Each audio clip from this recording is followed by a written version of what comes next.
And I'm going to be switching momentarily over to.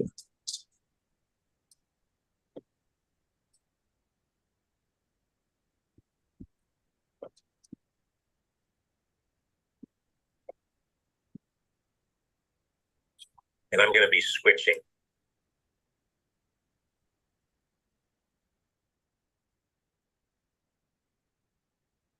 Good morning, everyone. We're going to start momentarily. Welcome to the Sustainability and Climate Action Plan Ad Hoc Committee meeting. We are live streaming this meeting, and we will be recording this meeting as well and posting both the recording and the PowerPoint presentation on the sustainability section of the City of Palo Alto website. So thank you for joining us, and we will start momentarily.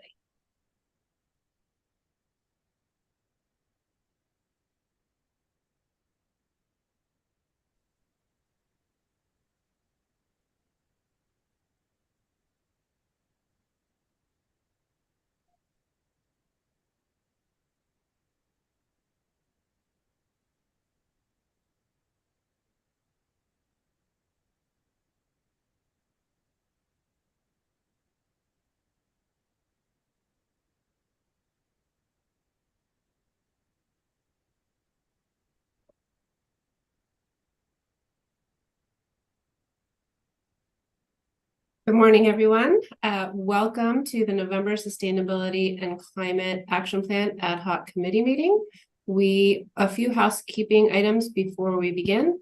We will be recording this meeting. It's also being live streamed on YouTube, and we will post both the recording and the PowerPoint presentation on the sustainability section of the City of Palo Alto website.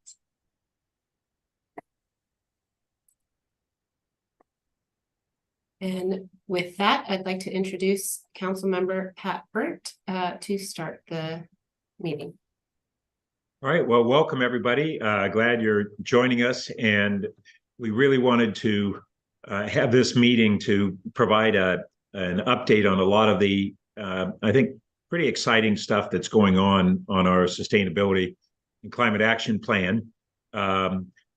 Staff is going to go through this in greater depth, but in addition to the 3-year work plan and the goals and key actions that we have established, which are very comprehensive in the programs that we're launching and the initiatives, but we have several different key studies that are happening, and these are the EV strategic plan, the reliability and resiliency plan, a funding plan, and our communications plan. And out of those, we are going from being a city that is having as rapid of progress as almost any city to one that is looking at what are all the things that we need to do to actually get to our 80-30 goal, 80% reduction by 2030.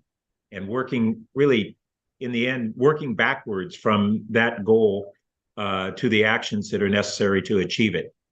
So I look forward to hearing everything that's going to be presented today, and all the feedback from all of you, who are a lot of people who have been very active and important in our efforts here. So good to see you all again. And Christina said, go to Jonathan now, or you take the lead back? To me.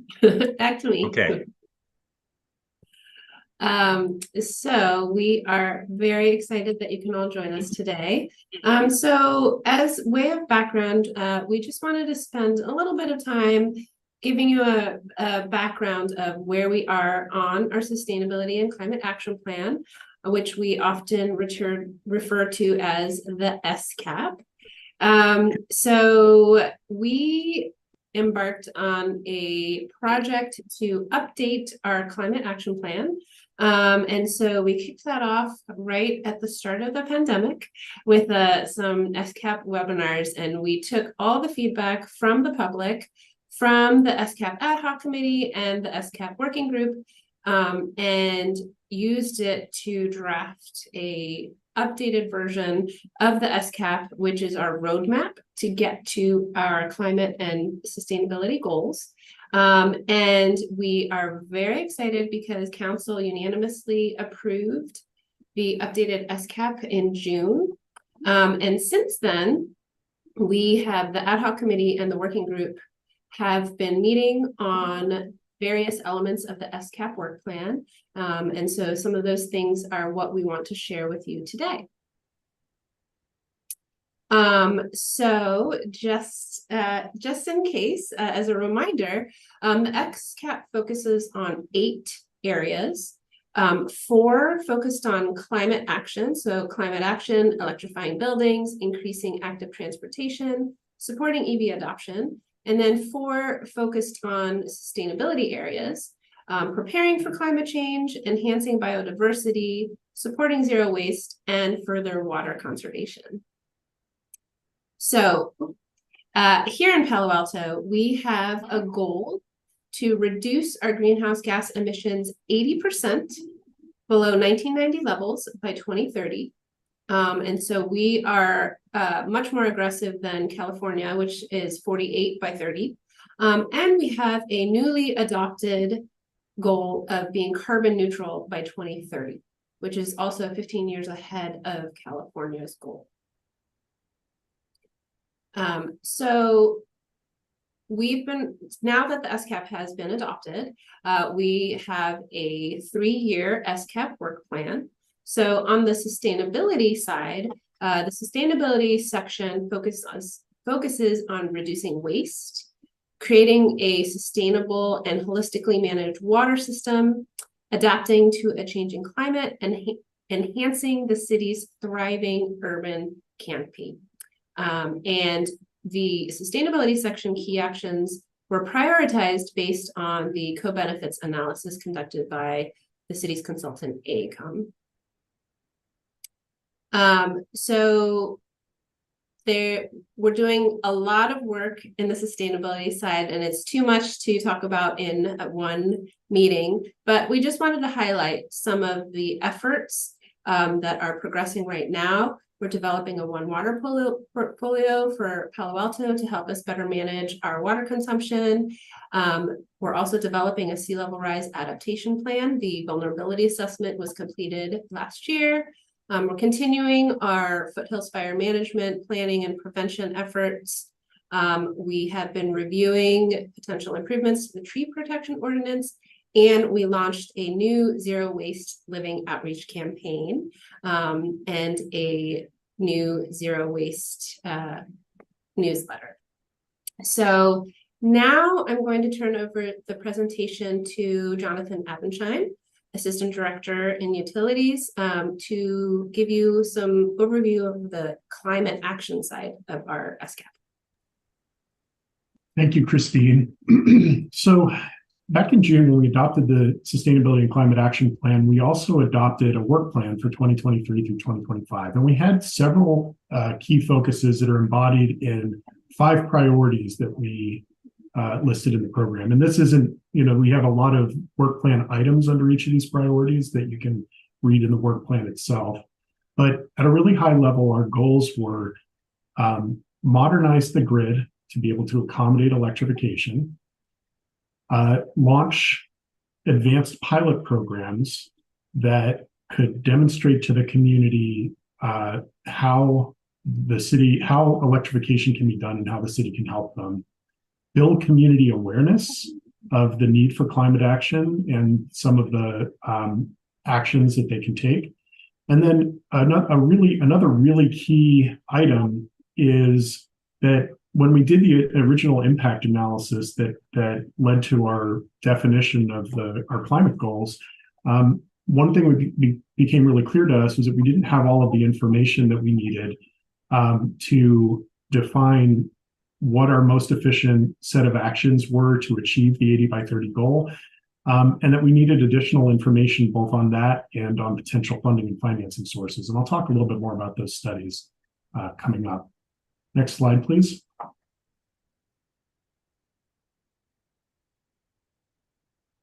Next slide, please. Thank you.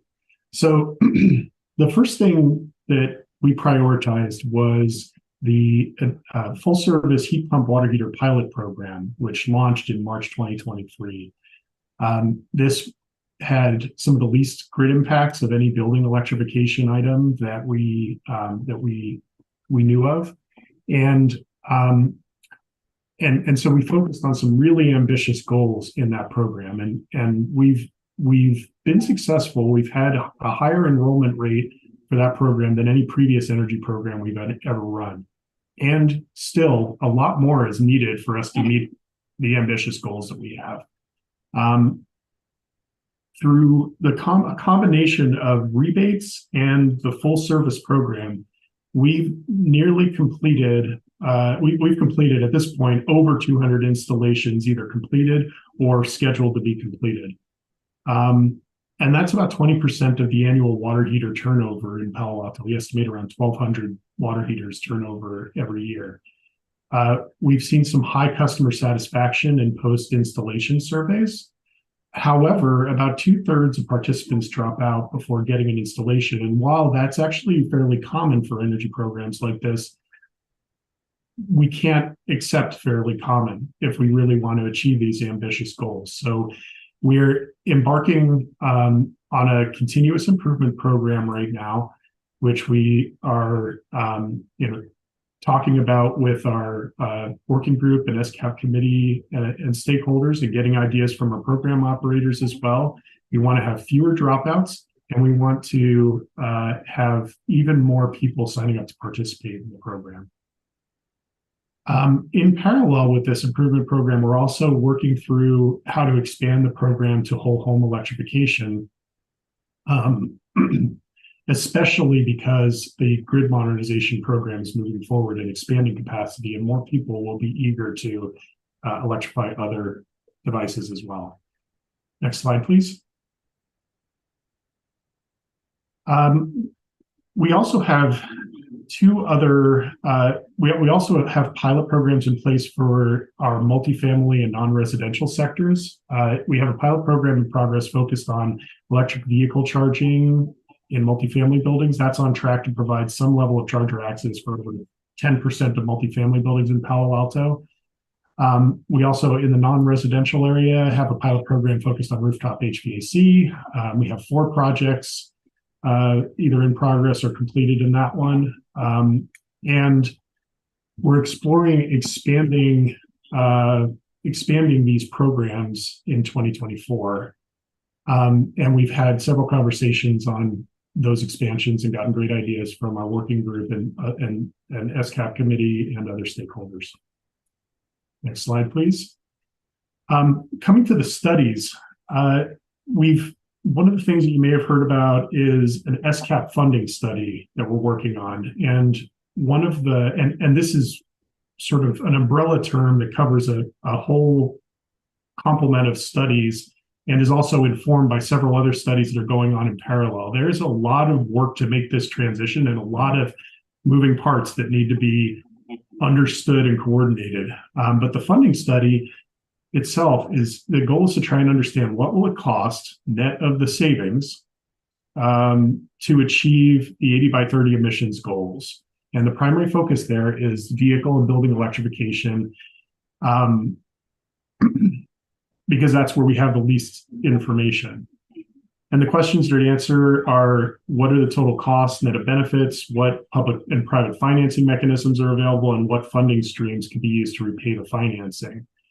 Coming to the next slide, please. This lists some of the components of the SCAP funding study. There's we need to find funding and financing sources that are appropriate and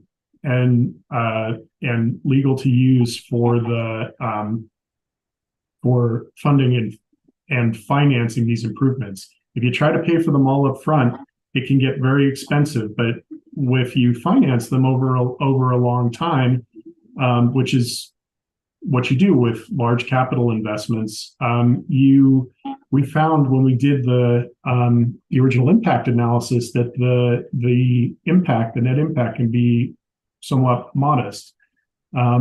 I think we found 5% to 6% increase relative to the energy bills. That total amount that is paid for energy by the community back at that time. So finding the right mechanisms and the right funding sources for this is really important. I also talked about how we need additional information about certain building sectors. When we did the original impact analysis to understand how to scale, how to really make this transition, we didn't really have enough information on multifamily and commercial buildings. So we're going to do a deep dive on that and a deep dive on affordable housing as well. The electric vehicle charging strategic plan is also critically important because we need to find the most efficient way to deliver the electric vehicle charging infrastructure that's going to be needed to support the dramatic increase in vehicle electrification that needs to take place. And lastly, we need to integrate all of these things into a funding model that gives us a few different policy options that we can consider. While we got an initial look, and I'll come back in a moment here, but let me just mention a few other studies that are going on that are complementing the SCAP funding study. The first is the electric cost of service study, which is looking at rate designs to avoid barriers to electrification and time of use rates. The grid modernization and the reliability and resiliency studies, which is about making sure that we have the capacity to electrify. And then the gas transition financial infrastructure study, which looks at the cost and the technical considerations for retiring gas infrastructure and the ways to keep gas bills affordable for people who have not yet been able to electrify or who have equipment that is extraordinarily difficult to electrify. And what's important about these studies is that when we did the original impact analysis, like I said earlier, we realized we didn't have all of the information that was necessary for the city council to really make these to have the full picture that's needed to really make the policy decisions to navigate all the way through this transition. And that's what this study is really expected to achieve, is to collect that information through all of these different studies, all of these different moving parts that have to be managed to make this community transition, and consolidate them into some policy options that can be discussed so that we really have sort of a long-term view and a way to manage all these different moving parts, the infrastructure pieces, the home and business capital investment, the electric vehicle charging, and have some policy options on how to navigate all of those different moving parts that need to be managed to do this transition smoothly.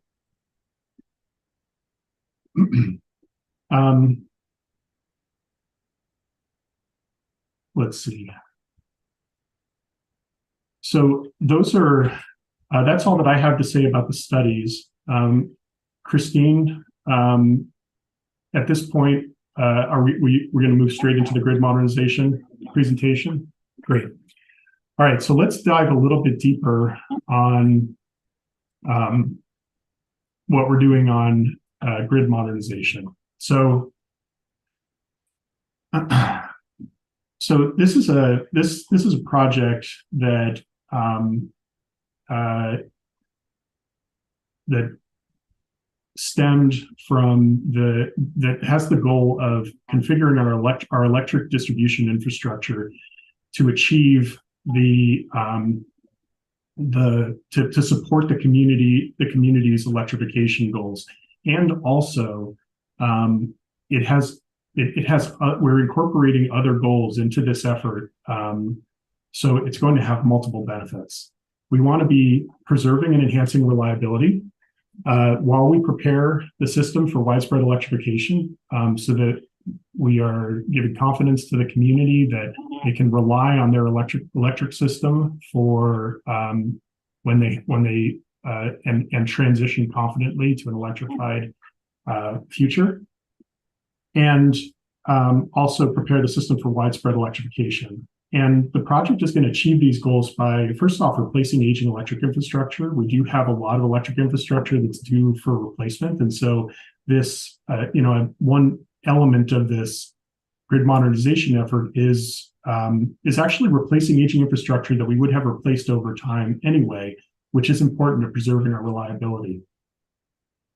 We also want to add capacity to accommodate electrification. A lot of that is upgrading transformers, especially in residential areas, and also upgrading the lines that run to those transformers as well in some cases, and making some improvements to substations as well.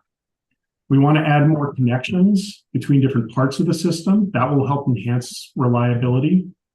And then we want to modernize the system both for efficiency.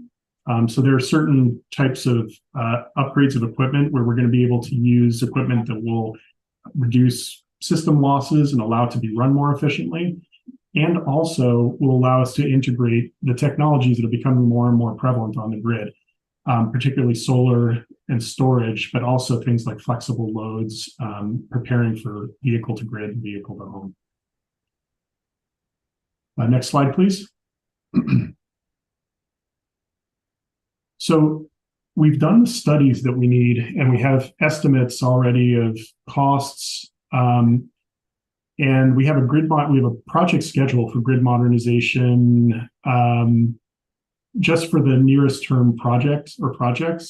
So construction on the first project starts early next year, and we're aiming to complete it by June of 2024. It's a 1,200 home neighborhood bounded by Lewis, Amarillo, 101, and Embarcadero.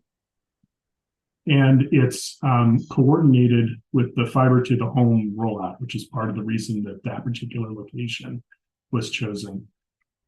After that, the timeline, the plan is to upgrade all of the areas that have overhead electric lines by the end of 2027. And that represents 90 to 95% of the homes in Palo Alto.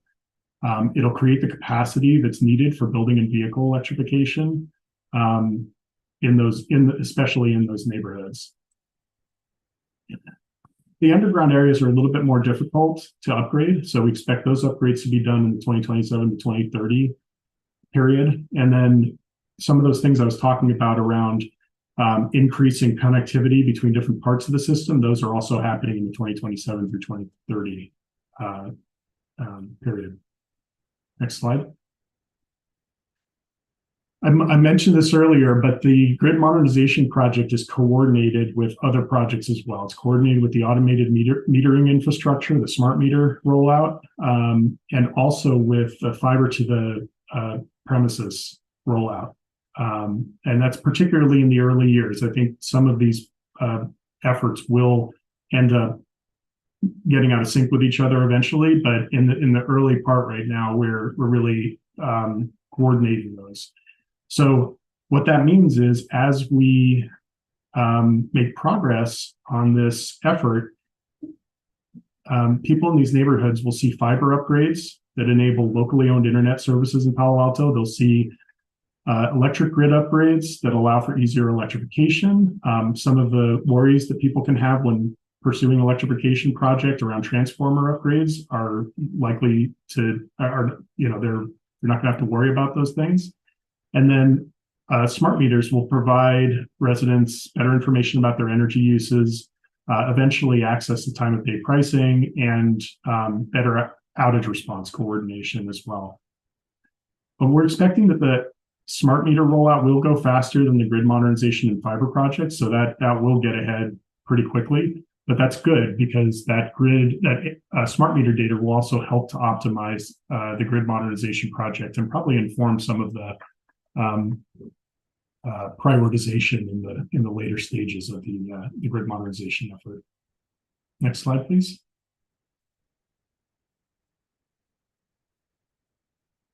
All right, so funding for these grid modernization projects has already been identified. We've incorporated these the grid modernization updates into financial plan projections for the last couple of years, actually. So if you're looking at our electric utility financial plan and you're looking at where we're expecting rates to go over the next several years, it's incorporated. The grid modernization project is projected to be between 230 and $300 million. There are a lot of factors that can potentially affect whether it's at the low end or the high end of the range. But what I will say is that we're estimating that 50 to 60% of this cost is related to replacement of aging infrastructure that would have been needed even without electrification. And that's a very rough estimate, but that kind of gives you a ballpark of how much of this is new and how much of this is something that would have been done anyway. It requires debt issuance. We're projecting a total rate increase of about 10% over 7 years to pay the ongoing debt service. So that's not a one-time thing. It's spread out over time, 2% to 3% here and there over time as debt starts to become issued. The other components of the other complementary projects that I mentioned, like fiber to the premises and the smart meter rollout, funding's already identified for those. But of course, we'll continue to apply for grants for all of these projects. Next slide, please. One thing that's really important about this grid modernization effort. So we're getting started with it, using existing, the sort of tried and true existing approaches that we have to planning and executing electric grid upgrades. But there are a lot of new technologies that are that have the potential to benefit the grid, both at the California-wide level, helping to avoid those peak demand issues that we had a few years back, avoid the potential for rolling blackouts as more and more electric demand is put on the system. And also potentially to help with peak demands on the local electric distribution system as well. And some of the benefits that we could see there, and again, this is sort of cutting edge stuff, but some of the benefits that maybe we can see there is a reduction in the peak demands and the impacts that it puts on those localized transformers. And ideally, what that might allow us to do is to allow for more electrification even before sections of the grid are upgraded, and also more efficiently upgrade the grid because we won't have to accommodate as high peak demands. And the kinds of technologies we're talking about here are things like flexible load technologies, water heaters that can respond to grid signals, vehicle to grid, vehicle to home, where electric vehicles may be charged or discharged in ways to actually help the electric system. And so these are some really important things that we need to be thinking about. And more broadly, we want to be making sure we're taking a holistic look at reliability and resiliency generally, with the more traditional things that need to be done and done well to make sure that the system's running well. And so we're trying to consolidate all these efforts in what we're calling a reliability and resiliency strategic plan, which we're discussing at the December 6th, next Wednesday's Utility Advisory Commission meeting. We have a proposed strategic plan we're going to be reviewing, and it has 6 strategies. So the first is replace and modernize electric distribution infrastructure, and that's what you saw in the that's what we've been talking about with this grid modernization effort. And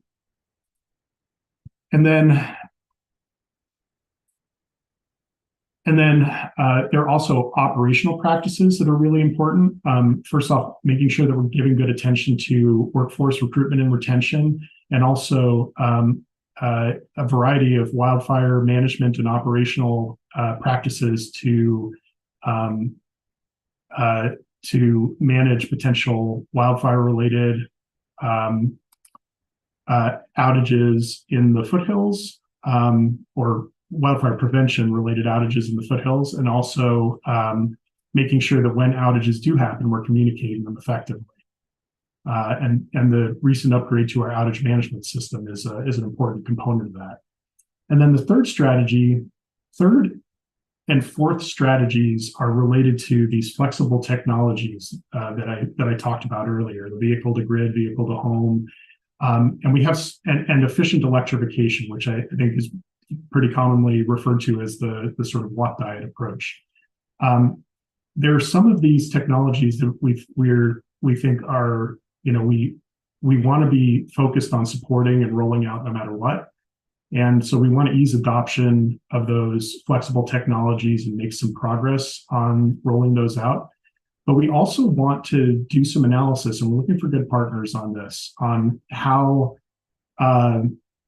these beneficial technologies, once they roll out, could translate into various kinds of grid benefits to the utility and to the community. And then even with an increased focus on reliability and modernization of the electric grid, there will still likely be some demand for additional resiliency. There will be people who want to have an additional layer of protection in case the grid eventually does, in case they are exposed to an outage. And these are complicated programs. It could be anything from the utility promoting, solar and storage at homes and businesses to all the way up to neighborhood microgrids and everything in between. This strategy 5 is intended to identify the projects that, the programs and projects that the community may want the utility to focus on, and identify the resources that would be needed to do some of these programs. And then strategy 6 is actual implementation, assuming that there are resources to devote to these. So it's a really important plan. It captures a lot of important efforts that complement the grid modernization effort, and also address some, I think,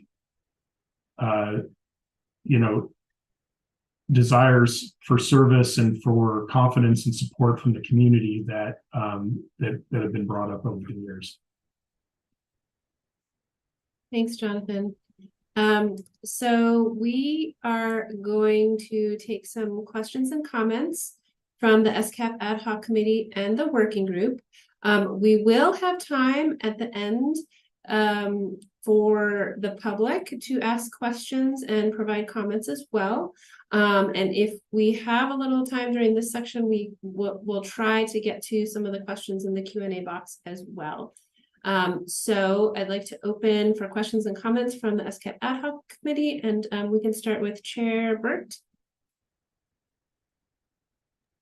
Well, I'll go ahead and wait until after other folks have had a chance and have a couple comments.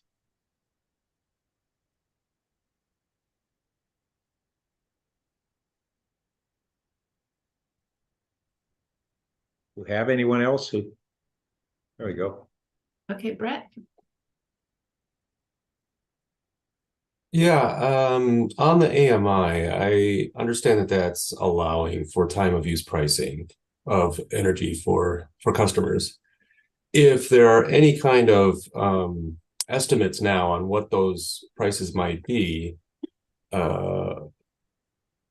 people would know the impact that, say, buying a heat pump water heater would have on their energy. So I think that's a very powerful strategy to motivate people, is understanding that, hey, I'm buying this water heater now. Once I have AMI, I may be able to get, this energy for free if I have solar, or if I charge at noon, I'm getting a significant difference between heating my water now and heating it with gas. I think that makes it salient for folks in terms of what kind of advancements we're looking at. Thank you.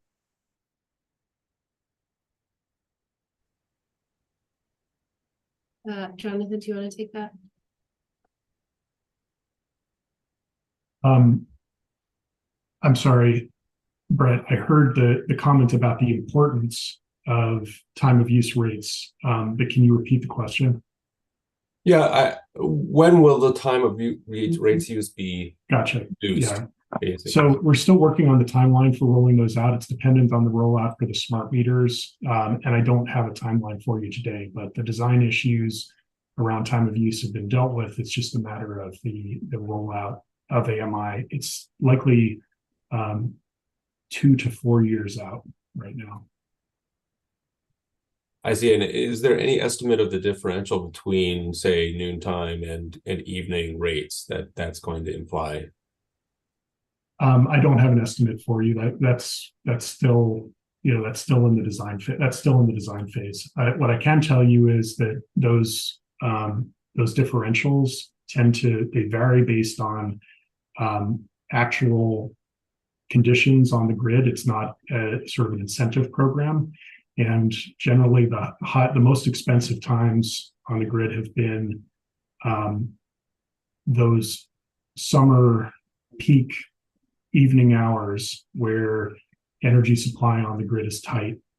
There is some decrease in prices during the hours around noon, so they are lower during that time.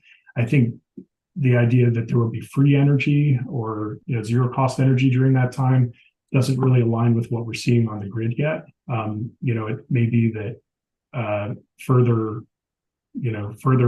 down the line when there's significantly more solar on the system, you may see those types of things. But you hear stories about oversupply of solar. It often happens during spring months when you have a whole lot of during a wet year, we have a whole lot of hydroelectric generation on the system, and those two things sort of come together during April and May, and you'll have times where you have solar oversupply, but we haven't gotten to an extreme level of that yet on the grid. So those differentials will be there, but they probably won't be quite as extreme as you might expect. Also, in part because Palo Alto doesn't have some of the issues with transformer overloading in the evenings that other summer peaking utilities do, where you get these hot Central Valley afternoons, and you really need to keep people, out of those evening hours to damage the system. You actually have costs to the electric utility that are wrapped into that as well. So I wouldn't expect the same level of differential that you see with PG&E or Sacramento, for example.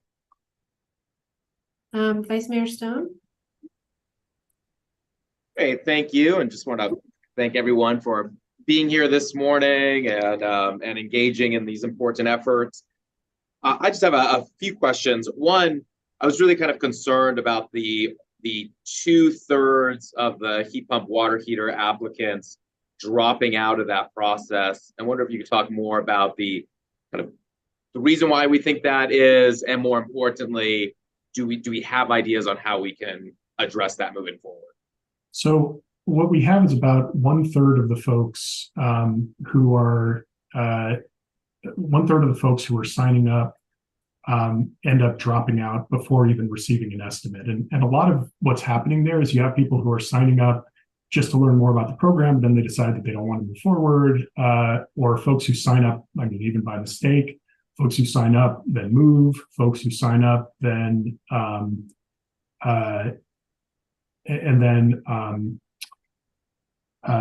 they realized that what they were looking for was some guidance on a heat pump replacement, like a space heater, as opposed to a water heater. So there are a whole range of reasons that I think, in some ways, are just natural to any sort of an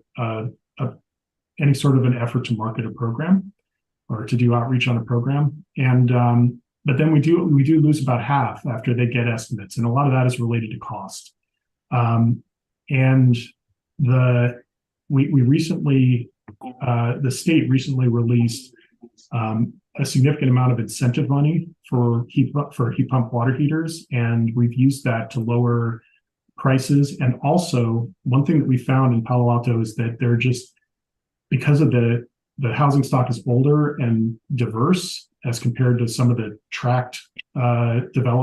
larger tract development that you see in the Central Valley, for example, that the installations are a little bit more complicated, and a lot of people are having issues like needing to have extra long electric conduit runs, or having to deal with getting, pumping condensate out. And what we've done with our new pricing that's effective November 1st is to give people, we lowered prices on the standard installations a little bit, but we gave a really significant credit to against these sort of non-standard costs, these extra costs for site preparation. And that has made a big difference. We actively sent out new estimates to folks who were already in the program and had already received an estimate and repriced for them. And we had about 30% of those folks moving forward. But cost is something that we're going to have to address. And the issue with cost is that if you're going to provide incentives, you have to have a funding source for those incentives. And that's the trade-off. So I think there are things that we're going to try to work on through this improvement plan. We want to figure out ways to control costs. And we're going to have to figure out what the right incentive levels are, and we also want to do everything that we can to improve the customer experience, to draw people in when they sign up. We don't want to let them go. So it's a real range of things, and it's going to require a lot of different efforts. Thank you. I'm looking forward to seeing the follow-up on that. Next question is on affordable housing electrification. Really glad that we're moving in that direction, especially in the hopes that we're going to have some significant construction of new affordable housing units over the next decade. But kind of back to this cost issue, do we have one? Can you just kind of speak to those efforts a little more, and kind of especially how do we have a plan for those electrification efforts? I'm concerned about growing capital costs on then the construction of affordable housing, and could that act as a deterrent to actually getting that housing built? So how are we going to kind of create a balance there? Yeah. So I think what we found is that it's the retrofits that are really challenging. And I think and I can't say definitively because I'm not an expert in multifamily construction. This is one of the information gaps that we have. But and ideally, it would, this is something that if we had somebody from our planning and development services team on, I would love to talk to them about the costs, have them speak to the cost benefit evaluation that they did for the energy reach code that was adopted, because that's really what's going to tackle that. That's going to address that new affordable housing that's being built. That new housing will be all electric. It's much cheaper to build all electric from scratch than it is to retrofit an existing system. And so the affordable housing programs that I'm talking about in the 2023 through 2025 work plan are really focused on the existing 30 plus complexes that we have in Palo Alto. We have partners who are eager to explore electrifying those. We've done one pilot project where we removed all gas from 20 affordable housing units. But what we found when we did that was that these retrofits, as opposed to the new construction, is really expensive. And so we need this is part of what's important about these, the SCAP funding study, which includes these building sector studies, is that it's going to give us the information we need to figure out the most cost-efficient way to address those retrofits, because it's absolutely critical from an equity standpoint. Right. And do those retrofits, sorry, just a quick follow-up, do those retrofits, do they include EV charging stations as well in some of those? Yeah, and actually we've been able to do some electric vehicle charging. They do, and we've been able to do some electric vehicle charging installations already through our existing multifamily electric vehicle charger pilot program. We have a project, and we've also even been able to obtain grant funding there too. So we have a project that's being built right now in one of our affordable housing complexes to. Great. And then one final quick question, and then just a comment on it regarding the electric grid modernization and reliability. I wanted to confirm, you said we'll be at about 90 to 95% of our grid modernization completed by 2027. So by 2027, we're going to deal with the overhead wires, and we're going to modernize every area of the grid that has overhead wires. And those and 90 to 95% of the homes in Palo Alto are in an area that's served by overhead wires. So that means that we'll be able to, that most single family homeowners and renters will be in an area that has been upgraded by 2027. Okay. 90 to 95%. Great. And I see some good questions in the chat by Arthur, really kind of getting to that point as well about the importance of grid modernization and reliability. I really think this is going to be one of the, I think this is probably the most important issue for being able to get that community buy-in for 100% electrification within the community. I mean, I think everyone on this call are probably advocates and very knowledgeable about these issues, but really being able to bring in more of our average residents, being able to ensure them that when we switch to all electric, they're going to be able to rely on that is critical. Just over Thanksgiving, my up in the Santa Cruz Mountains, my brother-in-law lives over there as well, and he just started talking about his frustrations about the state trying to push everybody towards all electric, and his concerns about, well, what's going to happen if a storm happens and knocks down a tree and I'm stuck with 2 young kids with no hot water, no anything. And and it was just kind of interesting hearing that perspective. And I think many people do share that reasonable fear. And so I do think this is such a critical piece to what we're trying to achieve here. Glad to see that we're talking about it, that we have a plan, and especially that we have a funding plan for this, because this is going to be a significant cost. But definitely hope staff can address some of those questions, because they're really good ones in the chat. Would you like me to do that now? Yeah, I mean, I think that Vinker's questions first, and then we can. Okay, yeah, yep. That sounds good.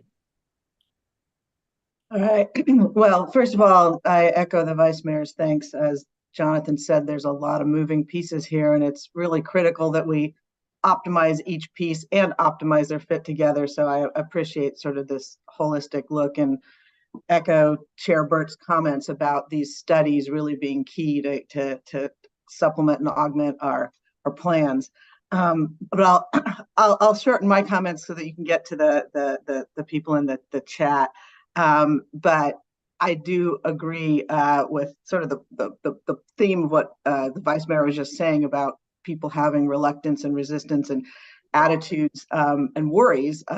Over Thanksgiving, I heard from some relatives in Redwood City how they just couldn't do without their gas water heater. So we had a little chat about that. But I do appreciate, in particular, the reliability and resiliency plan for that reason. And I think that, if we can really, it'll key into what I think you're about to tell us about the communications plan, to make clear to people that it really will lower the demand before we finish the grid upgrade through whether it's the smart technologies or vehicle to grid or what have you. And also glad to hear on the modernization schedule that with moving forward on that, we can avoid transformer issues. And again, those are the things I hear when people are concerned about electrification. So being able to get what you told us out there will be key. But just a quick question. One, when you were talking about the funding study and within that the EV charging strategic plan, I know historically we've been proud of our leadership and EV adoption. Where do you see that going? What's the current rate? Is it still as high? We've been hearing nationally there's been sort of some backsliding away from EV adoption, but I assume it's still robust here. But is your information on that front? Yeah, I mean, we can say that Santa Clara County is over 20%, well over 20% of new vehicles purchased are electric vehicles.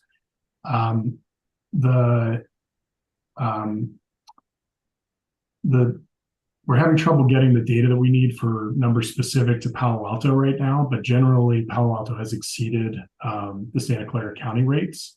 So this is good, and it gets us on the right track. Obviously, we need to be looking at 85% or higher adoption rates by 2030 to hit the 80 by 30 goals.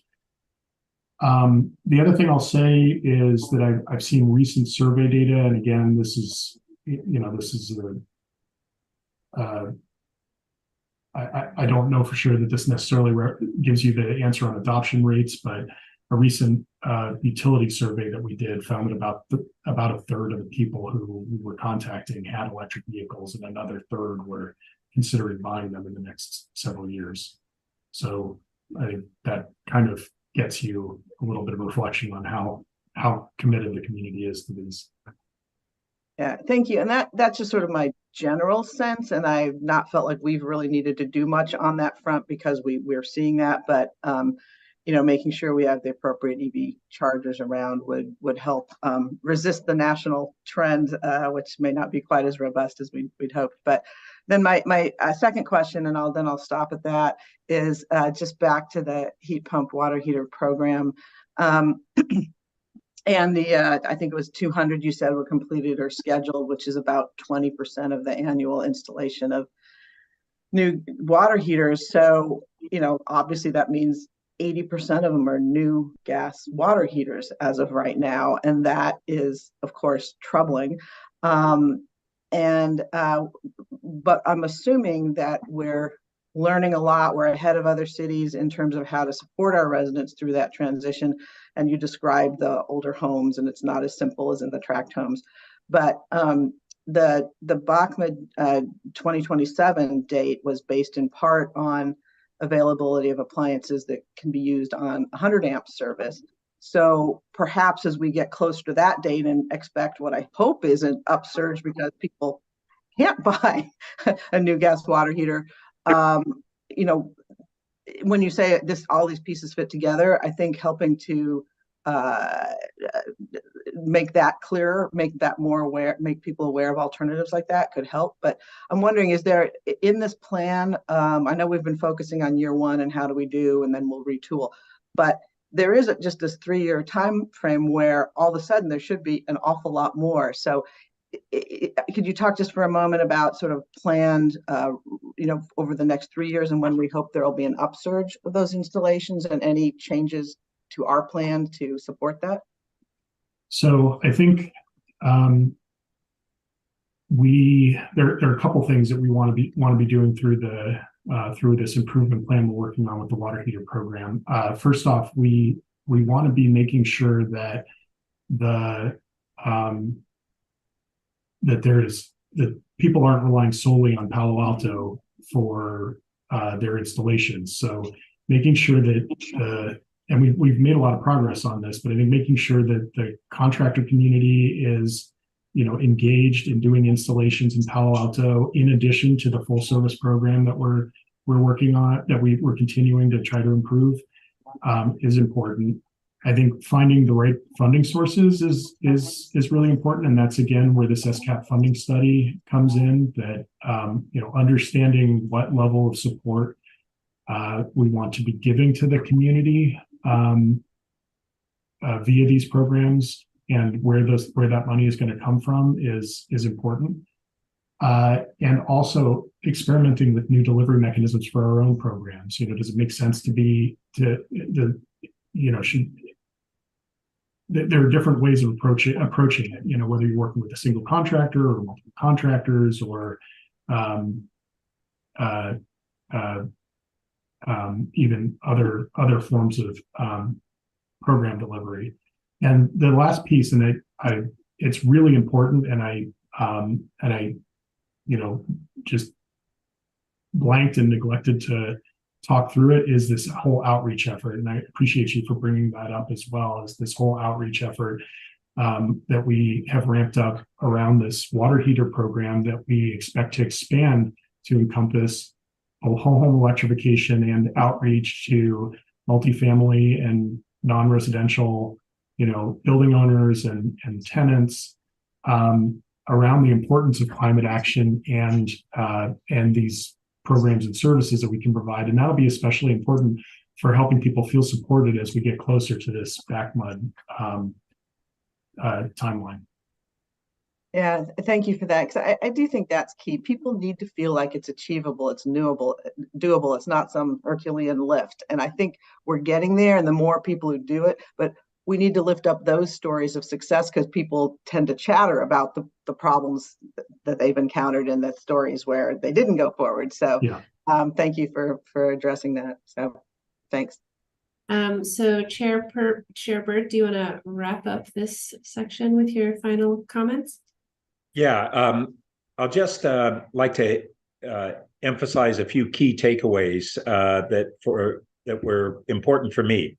So one of them was that Jonathan had spoken about where we are on our local grid upgrade, which is we've already commenced it, and it's scheduled to be complete within 4 years, and that is a really great advancement from what we initially heard as just an early estimate from our utilities operations team in early 2022, when we were told that it was going to take 10 years and we needed to halt our electrification program because we were seeing stresses on transformers in residential areas right and left.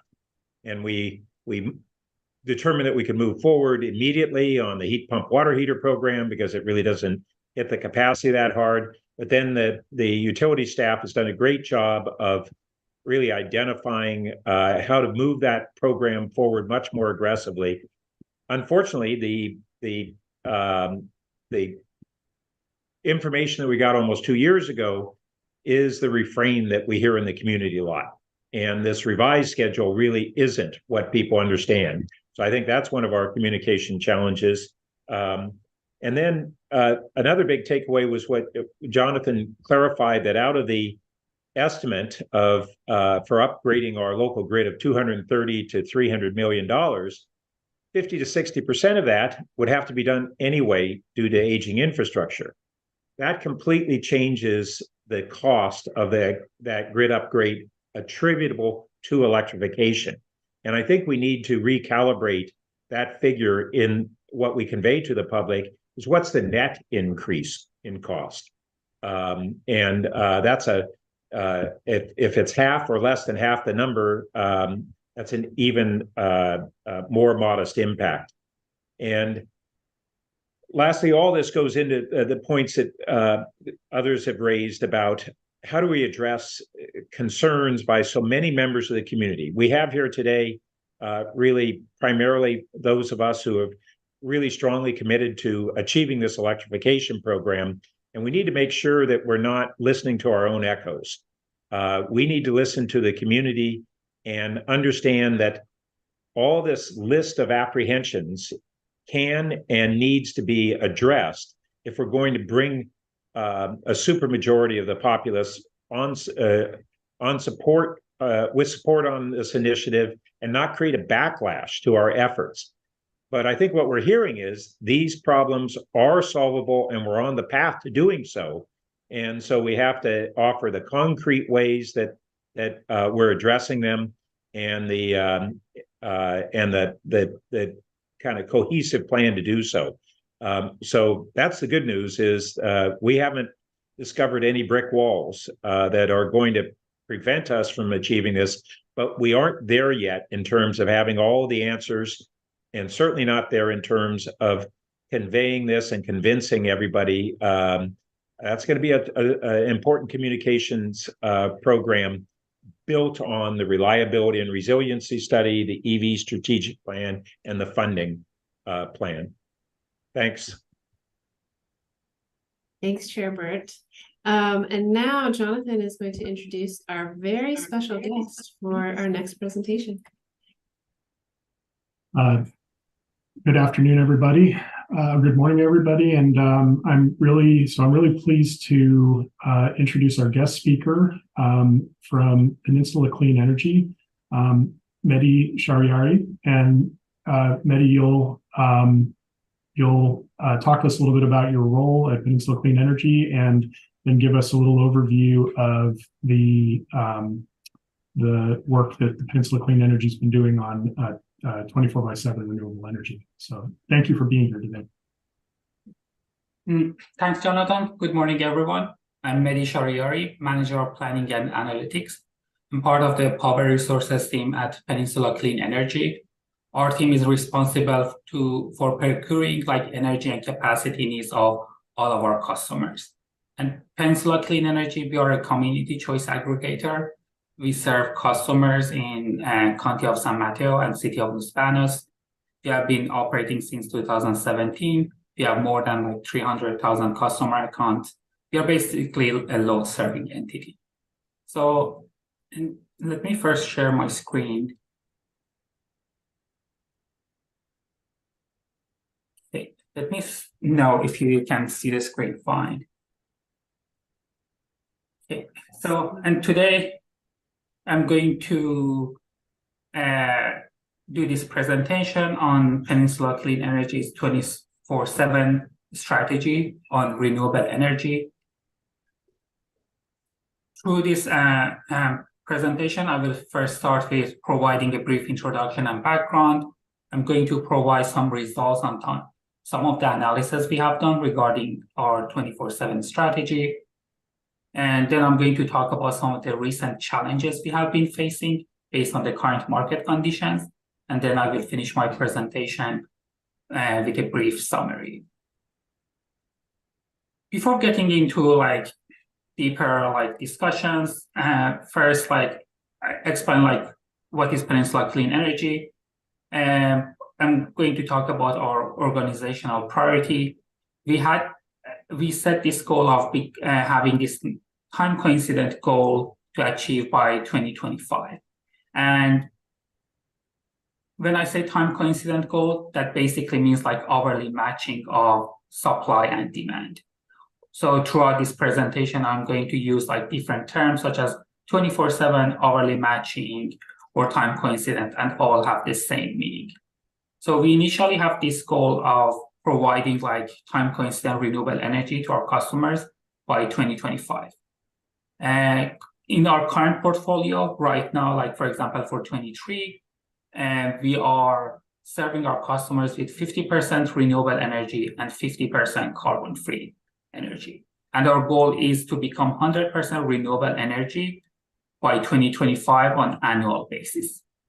As I mentioned, our goal originally was to achieve the time coincident goal by 2025 as well. But given the trends we have seen in the market in the last year or so, we shifted our target here from 25 to 27 back in June of this year.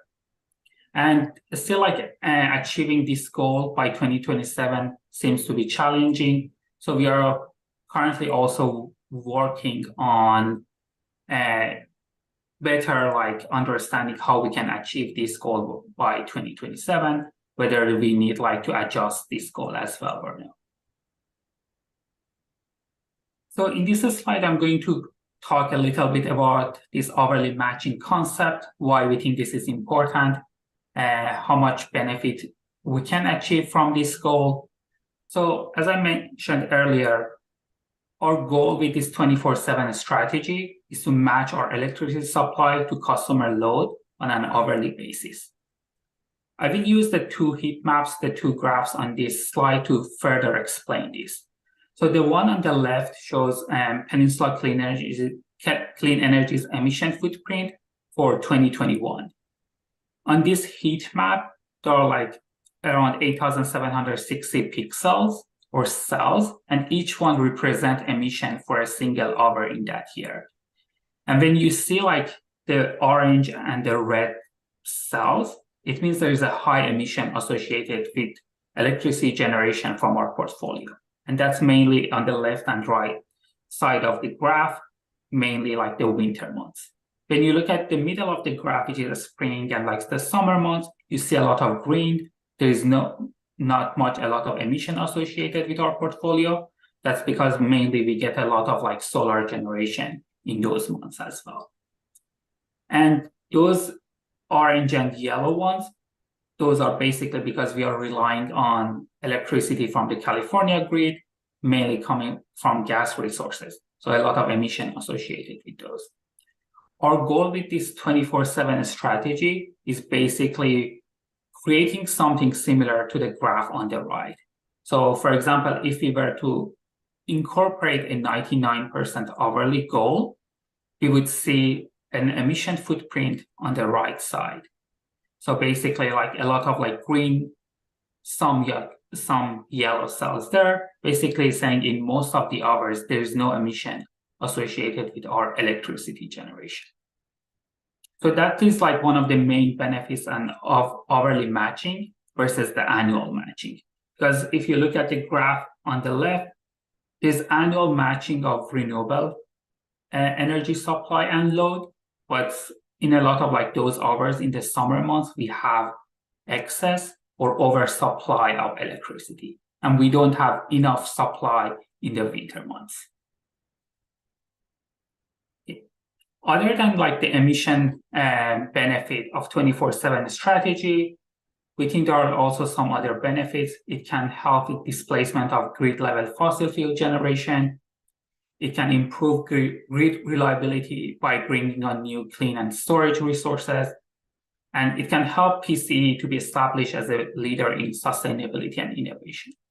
And in general and higher level, we think a 24/7 strategy can help us in creating a mechanism to fight climate change as well.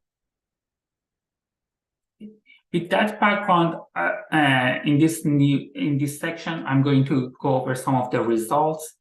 These results are based on the early to mid-22 market conditions. In the section after this, I'm going to talk about some of the more recent challenges we have been facing. All of the results in this section were published as part of a white paper in January of this year. So first I will go over these results, and then I'm going to talk about some of the more recent challenges in the next section. So when we started like modeling and analyzing the different renewable or 24/7 strategies, we developed our own internal model. And this internal model is capable of looking at our current resources, what resources we have in our portfolio, look at our forecasted load for the future years, and it will tell us what resources, how much capacity we need to achieve like a renewable goal, basically. When we were looking at like the different scenarios, we looked at two different general category of renewable goal scenarios. One was annual renewable, that is basically becoming 100% renewable on annual basis. And the second category is the 24/7 renewable or the hourly scenarios. So in these scenarios, basically our goal is to match our electricity supply to our customers' load. And we looked at several different scenarios from hourly 90% all the way to hourly 100%. So you can see as we move from left to right, we are increasing our hourly matching from 90% all the way to 100%. So there's less perfect matching to the right where we get like the more perfect match. But also when moving from left to right, and these portfolios could become more expensive and more risky. And I'm going to talk about this in the next few slides as well. So one of the first questions we wanted to know when we developed this model, we started looking at the results, was how much capacity we need to add to our portfolio to achieve certain renewable goals. So in this graph, we can see like how much capacity from different resources we need in our portfolio for each different goal. So you can see from the current portfolio to an annual 100% and hourly 100% goal, how much additional capacity we basically need to add to our portfolio. Looking from and moving from left to right, you can see like in general, when you're increasing your time coincident target, you need larger capacity to be added to your portfolio to achieve those goals. So for example, to achieve the hourly 90%, you need around like 1,500 megawatt capacity in your portfolio. To achieve hourly 99%, you need around 1,900 megawatt capacity in your portfolio to achieve that goal. And also in the higher time coincidence scenarios, such as 99 and 100%, you need like more firm resources, such as geothermal. You also need like more flexible resources, such as storage as well. The other like major conclusion when I look at this graph is basically like the huge jump when you move from the 99 to 100%, basically telling us meeting that last 1% of the load is going to be very challenging. And that is because of a lot of variability we can see in renewable generation and in load as well. And also the other is like some of these resources that can help us to achieve a 24/7 strategy, such as wind and geothermal. These resources are pretty limited in California. So it's not easy to find these resources. So at some point, we might be overbuilding like solar plus storage to achieve the higher time coincidence scenarios. So this means in terms of like how much additional capacity we need to add to our portfolio. But why we need all this additional capacity? So to answer that question, I'm going to look at this like seasonal supply stack. This is for the hourly 99% scenario. So we have 4 graphs, one for each season. So the color bar shows like the generation from different renewable resources, and the black line shows our load for each season.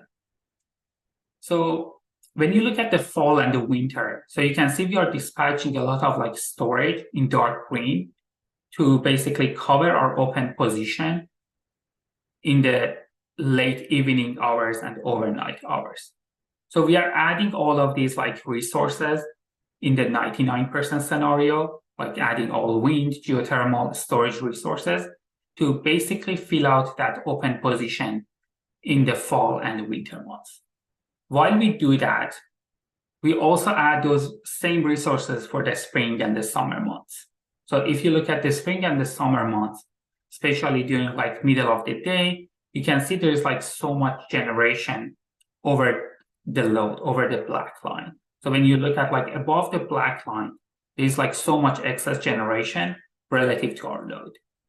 The storage can help with moving some of that generation to the later evening hours.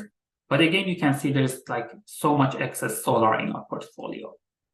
And having this much excess solar and in general, like excess generation in the portfolio could introduce like high level of risk and to our operation.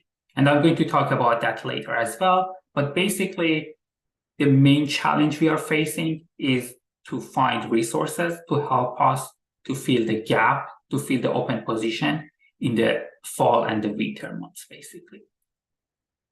Basically, there is like a mismatch between like our load and higher renewable generation, cheaper renewable generation, which is solar. So you get like more solar in the spring and the summer months, but we need like more generation basically in the fall and winter as well.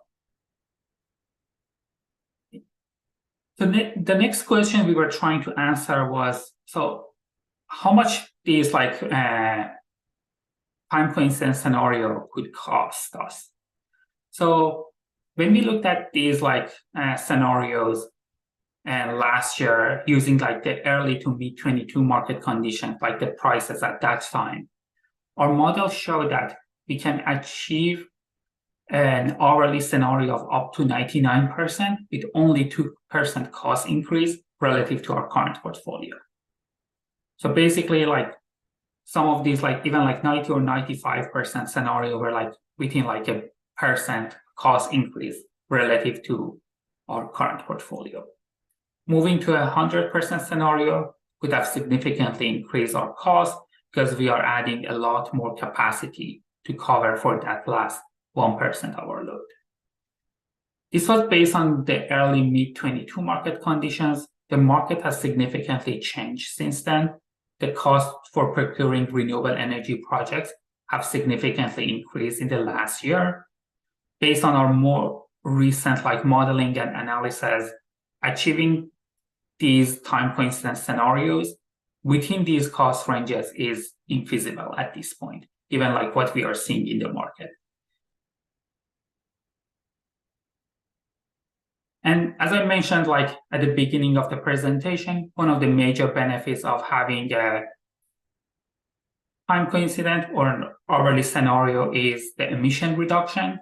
So we looked at how much emission reduction we can achieve by following these like renewable and time coincident renewable scenarios. So if we move from our current portfolio to like hourly 95% scenario, there's 140 tons of CO2 reduction per megawatt hour of electricity generation. So like a huge reduction in emission footprint of our portfolio.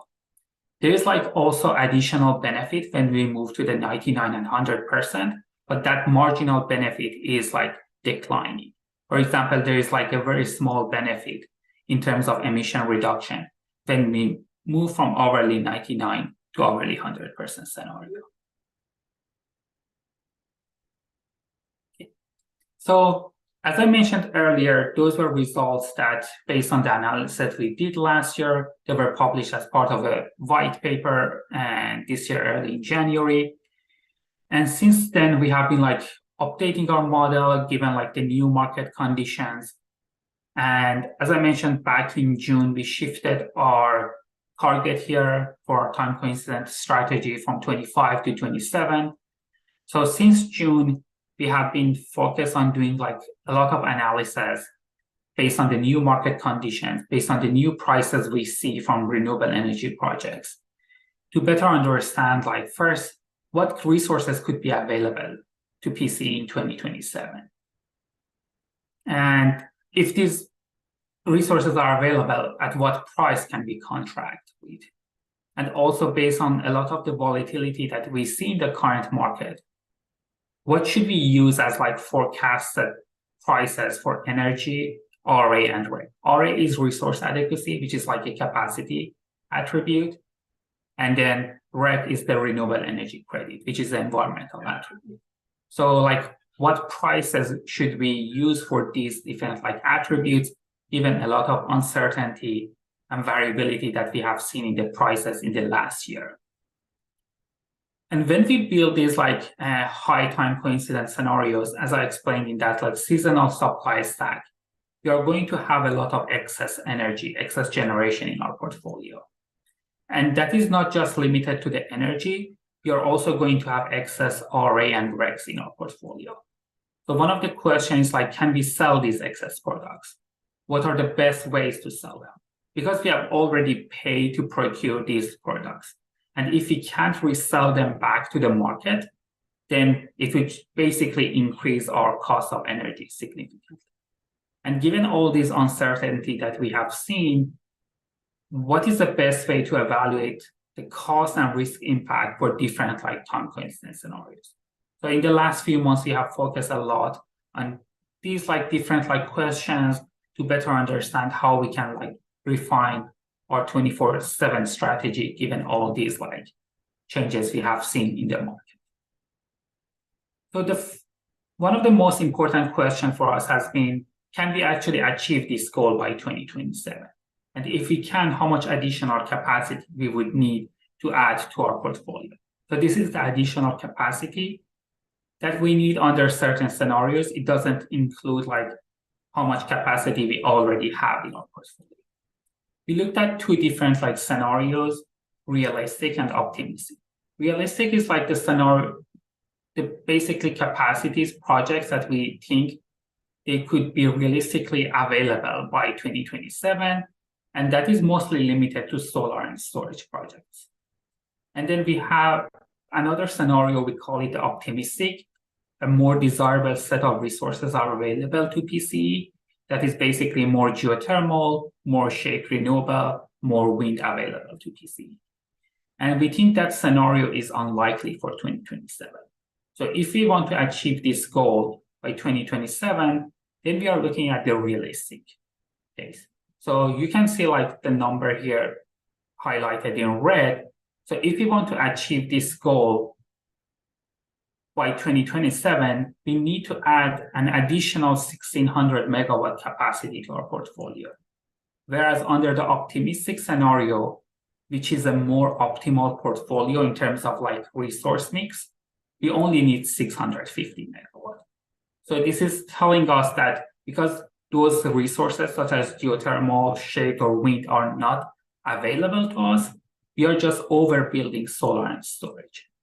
And you can see that kind of like similar story for the 95%. Under the 90%, we don't see a big gap between the realistic and optimistic. So one of the main challenges is if we want to achieve this goal by 27, we have to significantly overprocure basically. So this is in terms of capacity. What does it mean in terms of energy? So I'm going to use like this slide here. It shows overprocurement in 2027 under these different scenarios. The number that you see here is basically percent of renewable energy relative to our load. So if you look at the overly 99% realistic scenario, the blue bar, which shows 167%, it means if we build this portfolio, we will have 67% excess energy compared to our load. So that's like significant overprocurement, significant excess generation. And in general, you can see like with like the higher time coincidence scenario, there is like more overprocurement, specifically under the realistic scenario, because we are not creating an optimal portfolio in that case, because the better fit resources such as wind and geothermal are not available to us. So the main question here is like, why overprocurement is risky? Why we don't want to do the realistic scenario for 2027? So when we do this overprocurement, we already paid to procure these products, energy, RA, and REC. We have to resell the excess back to the market. So based on our current forecast, so let's say it's a mid-market prices, we might expect around like $30 million in wholesale revenue. So that's like our forecast. But if the market prices go higher than our forecast, our revenue will increase and we are going to be happy. That's a good scenario for us. Our wholesale revenue go up, our costs will go down. But the risky scenario is like, right now we see like all the market prices much higher than before. But what if the market corrects itself, prices go down when we get like to 2027? Then in that case, market prices go down, our wholesale revenue goes down, our cost of energy could significantly go up as well. So we are introducing a lot of risk to our portfolio by doing like excessive overprocurement. So to summarize these last few slides, meeting our 24/7 goal in 2027 is very challenging. And the main challenge we are facing is finding like desirable or best fit resources for our portfolio by 2027. So basically, there's limited supply of wind, geothermal, shaped renewable, or long duration storage. And even if we can find these resources, there are record high prices. Some of the prices for some of these projects have basically doubled in the last year or so. So basically, even if we do this, so what it will mean is that we are doing significant overprocurement at record high prices. And that will create a huge risk. So if you are unable to sell these excess products, or if we can only sell them at low market prices, it basically increases our cost significantly. So that's like a huge risk. So that's why we are thinking about refining our 24/7 goal at this point. There are also like some other challenges and risks that we have been facing recently. There are also because of like supply chain issues, delays in like CAISO and network upgrades as well. So we are seeing like delays in project development and their commercial operation start date. One of the other challenges is there is a disconnect between real-time operation and planning target. So we are talking and showing all these numbers based on our current forecast. But when we move to the real-time operation, we know there is variability in load. There's a lot of variability in renewable generation. So the main question is like, even if we set a 99% goal, can we actually achieve that in real time or no? And if not, like how much we would be lower than our planning target, basically. And the other big challenge is our goal is increasing over time. And with like more building electrification, more EV charging, we expect our load increase to continue as well into the future. So with like our load increasing year to year, and we have like some short and midterm renewable energy contracts that will expire in the next few years as well. So with that in mind, like while we achieve the goal in the target year, it would be challenging to maintain the goal after the target year. And given like it will be challenging for us to find perfect replacement for the resources that the contract is going to expire. So that's also like another challenge we are going to face as well, how we want to maintain our goal after the target year as well. Okay, so the last slide, and just like a summary of what presented today, while a time coincident scenario could help PCE to reduce our emission footprint significantly, and under certain market conditions, it could be cost effective. But at this point, given the current market conditions, achieving the 99% goal in 2027 is going to be extremely challenging and maybe infeasible. And also continuing to procure heavily in the current market with lack of best fit resources could significantly increase our exposure to future market because we are doing excessive overprocurement. And this can basically result in high cost to PCE and our customers as well. So that's why like in the next few months, we are going to do like more analysis, more like modeling to better understand how should we refine our 24/7 strategy. Okay, so that's all of my slides, and I would be happy to answer any questions at this point. Thank you so much. We are now going to take some questions from the SCAP Ad Hoc Committee and Working Group. So we'll start with Debbie Mytels, followed by Lincoln Blevins. Thank you very much, Mr. Shradi, for this interesting presentation. It just shows the complexity of the issues that we're all dealing with. And bless you for going into all the weeds down there. One thought I have is, I don't know, you didn't mention, I believe, the issue of offshore wind. I know the California legislature has recently approved the opportunity to begin a much more extensive study of that. People are working on that. And I wondered if that would come into consideration with your calculations for the future. Yeah, that's a great question. So we have looked at offshore wind, and if I go back to this slide, so you can see a lot of our open position basically happens in the overnight hours in the fall and winter, and offshore wind could significantly help with that open position. But we don't think offshore wind would be available until like early next decade, so probably like maybe 10 years from now. And that's actually one of the reasons at this point we are thinking more about like achieving our goal by 27, because what that means is like we are going to get into long-term like 15, 20-year contracts with all these like solar resources at this point. And by the time the offshore wind could be available, our portfolio would be filled out with all these resources, creating excess, right? So basically, one of the reasons we are thinking is like, if we like kind of like push on this one to achieve it by 27, in the future, it might basically limit our opportunity to contract with like these like new technologies or new resources that could become available to us as well. Great. Well, thank you very much. Thank you. Lincoln? Great. Yes, two questions. Well, first of all, thank you. This is fascinating, and this is where the world needs to go. But I'm curious, and I have some power system operations background, so take this with so power system operations background, but asking this in a general forum. So I don't want to geek out too much. A lot can happen in an hour.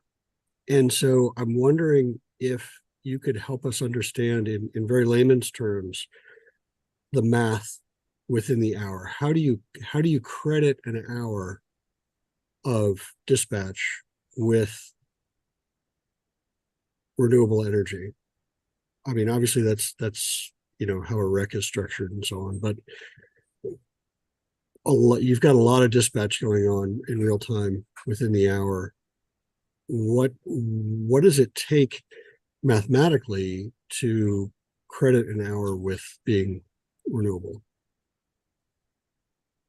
So in terms of our calculation, so for each hour, like in terms of our modeling, we look at like how much renewable energy generation we are getting from our resources and how much our load is in that hour.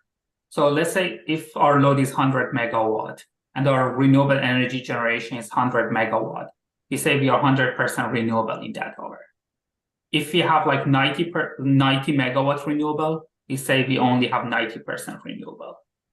But the way we think about this, like let's say we had 110 megawatt renewable and 100 megawatt load, we don't consider that as 110%. We basically cap it at 100%. So we are not over crediting ourselves for over generation. So if I go back to this like seasonal supply stack here, yep. So basically all these like hours in the middle of the day in spring and summer, we consider them as 100% renewable. We don't give ourselves like credit for over generation in those hours, basically. Okay. And then the other question is more of where it seems as though the entire world is looking at 24/7 clean energy on an hourly basis, which I think is reasonable. It's not perfect, but it's reasonable. I'm wondering if you did any math just out of curiosity about what a more granular matching, 30 minutes, 15 minutes, might look like. Is that twice the cost? Is that an order of magnitude more cost? I'm trying to understand why an hour is the right granularity for this definition. That's a great question. We haven't looked at like more granular like data, but I think that goes back to these like challenges between the real-time operation and the planning target. Yep. But I would agree it will become more challenging and more expensive to do that, because now you're not just like considering like the hourly variability in renewable generation, but like their variability like minute to minute or second to second, right? What if like your wind generation drops from like 100 megawatt to 50 megawatt in just 5 minutes, right? So that's also like there's another variability factor you can introduce to the model. And when we did some like modeling, basically using some stochastic models that introduce variability in the forecast of renewables and load. And when we looked at that, so if you create a portfolio for 99% scenario, and when you do that stochastic modeling, your portfolio could be like somewhere between 95 to 98% renewable. So that variability in renewable generation and load could reduce your actual renewable goal compared to your planning goal. Because in your planning, you're considering like a perfect forecast, right? Okay, I know like how much my load is. I'm going to build like this amount of like solar, wind. I know how to dispatch my storage. But in real time, everything could fluctuate. So, and that like 5 minute or like intra-hour like variability could introduce another like challenge to the problem as well. Okay, thank you. Chair Burt and then Councilmember Winker. Yeah, thanks for the presentation. So first, I appreciate that PCE as a community choice aggregator is more of a virtual utility, whereas we're a municipal utility. Both of us rely on PG&E to provide, the major grid. But I say that because I wanted to ask more about, out of that significant amount of storage, presumably mostly battery storage that you're envisioning, where would that storage be located? Because we're grappling with the issue of if we have a contract to have additional storage at the site of a power purchase agreement, one of our solar contractors, that helps the grid really with reliability and resiliency, but it doesn't help us locally. Whereas if we locate it here as a utility scale storage, or if we have greater distributed storage through either home batteries or vehicle to grid or vehicle to home, we have different impacts. So how have you looked at storage in those contexts? Yeah, that's a great question. So first of all, yeah, like you are right. None of our these are all grid level resources. None of them are located in our service territory. So they are all over California. Some of them, some of our new resources coming online are actually outside California. Some of our storage projects are hybrid solar plus storage projects. So basically those are going to work together. So when we have excess solar, we put that excess energy into the storage and then discharge the storage later in the hour. And in terms of we also have a standalone storage. And the way we have been thinking about this is if we have excess energy from our renewables, let's say in another place on the grid, we inject that into the grid at that point, and then our storage can also charge from the grid at the same time, but it's in another location. So it can still thinking about the whole our whole portfolio can help the grid, but it's not located locally. So our resources are across all California, basically. So is it correct then that this whole presentation and this plan is just focused on the 24/7 aspects and not on how that initiative relates to reliability and resiliency for your customers? So that is correct. I mean, it can help us with a 24/7 strategy. It can help us with reducing the emission footprint of our portfolio. But since none of the that's our programs team that works with on local programs, local solar plus storage projects, for example. But these are all grid level, basically, in front of the meter utility scale projects, basically. Okay, thanks. Councilmember Vinker? Thank you. And Mehdi, thank you so much. I learned an awful lot during your presentation. I have to say, though, you kind of brought us up with all these hourly scenarios, including the 99% one only being at a 2% cost increase, and then brought us down with the infeasibility. So I'm kind of mixed emotions. But I did have a specific question similar to Debbie's. I was sort of watching the wind component of this, and she asked about that. But I was just wondering the same thing for geothermal. It's kind of at this static level, and I noticed, and as you mentioned later on in the optimistic mix versus the realistic mix, optimistically we would have a greater geothermal component. Can you talk a little bit about any options for that, or why we can't pursue why is that in the optimistic? Let me put it that way. Yeah, basically we want more geothermal, but geothermal resources in California they are limited.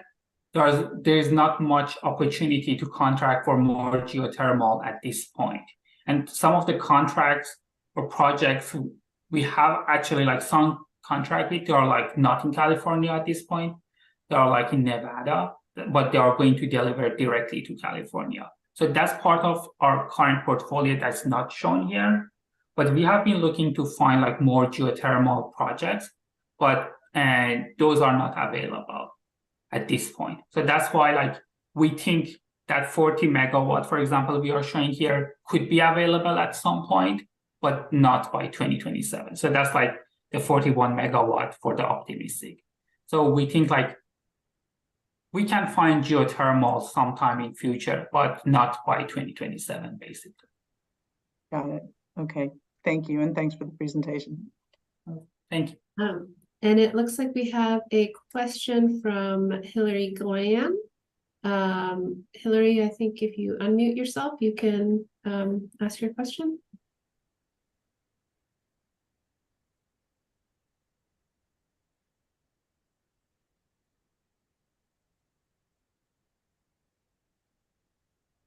Christine, if you can give me access, we have to promote her as a panelist so she can ask a question, I think.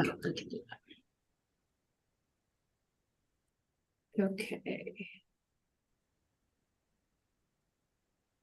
It's not working. Okay.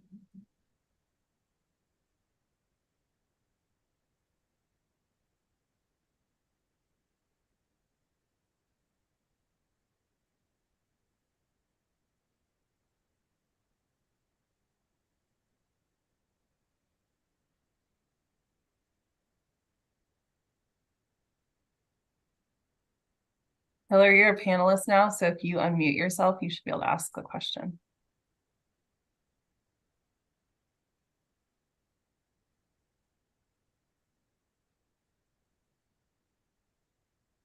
Maybe she stepped away. Okay. Does anybody else have any comments or questions? Sorry, I did just unmute, but I sent you guys about 8 questions. I think you've answered most of them. I don't know what my unanswered question is, but I know Debbie has a question I want her to ask. So I'll figure out what my question is while you take Debbie's question. Okay, well, mine refers back to the earlier discussion, and I again want to thank Mr. Shaoriari for his presentation. It was quite interesting. But going back to what Jonathan said about the heat pump water heater program, it's really good to know that a good percentage of those who had pulled back because of the original cost estimate are moving forward. I'm wondering if we can get some statistics fairly soon about that, and just to say that we can, pull out some more volunteers and start to tell people about the tech rebates and how the cost is going to come down even lower in January. We're looking forward to doing that. So just want to say that the public community is ready to help to support that effort, but we really want to get out the word. If we can get more Palo Altans to put in their heat pump water heaters, it will train the contractors as well as, reduce our own CO2 emissions. So just wanted to let you all know that we're ready to help out with that more in January. Thank you. We're really grateful for that partnership, and it has definitely brought people into the program, and we're looking forward to doing more. Does anyone else have any questions or comments? There are a few questions still in the Q&A box. We have a question from David Cole. When will AMI real-time data be available to the homeowner and historical data?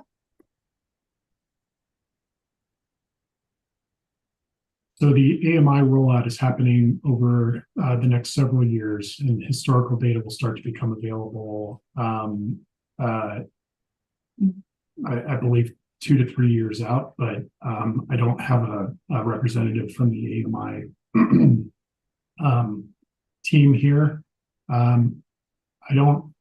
If Tom, our assistant director for electric engineering operations, is here, Tom Marshall. Tom, I don't know if you have more information on how soon historical data will become available. Yeah, I guess I'm not sure. Obviously we are already collecting data on the meters that we have installed, but I think the meter data management system, they're working on that. Once that's up and running, I think that they should be able to get the data from that. Should be available to customers. I don't know exactly the rollout though on that. And I think they have around 7,000 or 8,000 of the meters installed, I think, today. Yeah, so it may be a little quicker than I'm saying. They still need to have the data systems involved to transfer the data from place to place, but yeah, we'll have to follow up offline on that. Yeah. I do have a question now, if I can ask it, or maybe a statement. I just wanted to affirm that the 350 Palo Alto Climate Action Team is ready and willing to partner as closely as we can with the city to push the heat pump water heater program. We think with this new Tech California rebate, we have an amazing opportunity to get some traction here. I mean, the numbers are honestly like crazy Eddie levels of rebates. And I think getting that message out now, back to Vicky's point earlier about how we support the BACMed transition, I think this is our window. And if we're not throwing everything at the wall and seeing what sticks right now, we're missing out. I know Debbie's ready to canvas. Even I will canvas, and I hate canvassing because I think that's so important. We'd like to do some electrification events in the city and hope the city will partner with us on that, really focusing on heat pumps. We'll be tabling, we'll be going to EV expos. So please think of us as your partner in this. And this is it, guys, right? Whenever the money runs out, it's gone. So I'm going to use a favorite phrase we had from the business world, which is I'd like to see Palo Alto claiming our unfair share of those rebates, because I think it'll make a very big difference for BACMed and then for the state and then for the country. So I'm done. Thank you. Does anyone else have any comments or questions? Oh, Brett.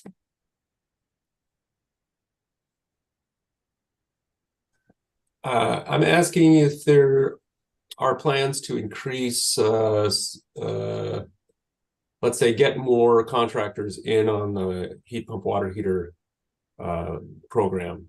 I think there's the direct install is one path, which is a great path because it solves all the problems for a customer at once. But there's always people who kind of need their own contractor or want to do it themselves. Are there plans to try and bring more contractors or reach out to those plumbers to get them to recommend this more and do it for their clients? Yeah, I think the latter is the most important part, because any contractor can participate in our program right now. About 25% of our installs, the installs I cited, were done through our rebate program instead of the direct install program. And those contractors benefit from some of the things that we've done with the full service program, like streamlining the heat pump water heater inspection, the permitting process, creating those instant online permits. They benefit from that too, as well as the incentives. So I think getting the word out more to those contractors would be really important, especially because of these tech incentives. I mean, there's just a real business opportunity for these folks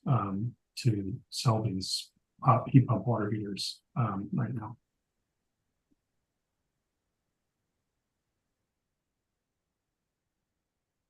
Anyone else? For attendees, if you would like to add a comment or question, please raise your hand.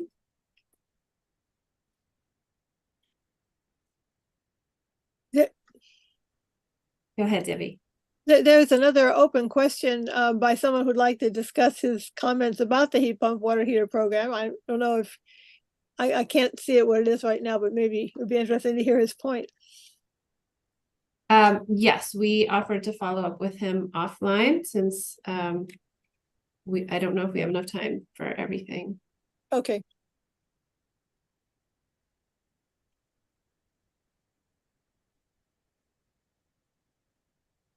Well, unless there are other comments or questions, Chair Burt, would you like to close up our session? Yes, thank you. Well, thanks to everybody for participating, and thanks to our staff for first the great updates on all the programs that we're doing that are just really ramping up the pace of what we're doing and the breadth of what we're doing to get to our 80-30 goal.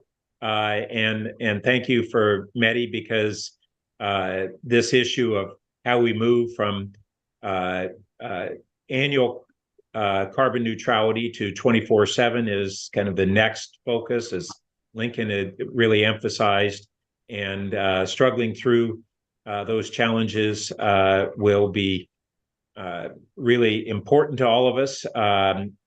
Hearing from PCE is a really great example of how the agencies and cities in the area can benefit from collaborating with each other and learning where one is moving on further along in one initiative, and Others are doing other things, and sharing these advancements, because all of us are learning on the job, is extremely important, not only to helping each other locally, but for our communities who are really nationally leaders, being able to develop templates and toolkits for other cities to be able to utilize and not have to reinvent the wheel. I had a recent discussion with the chair of the California Energy Commission and sharing some of what we're doing, and he was very enthusiastic about some of our programs.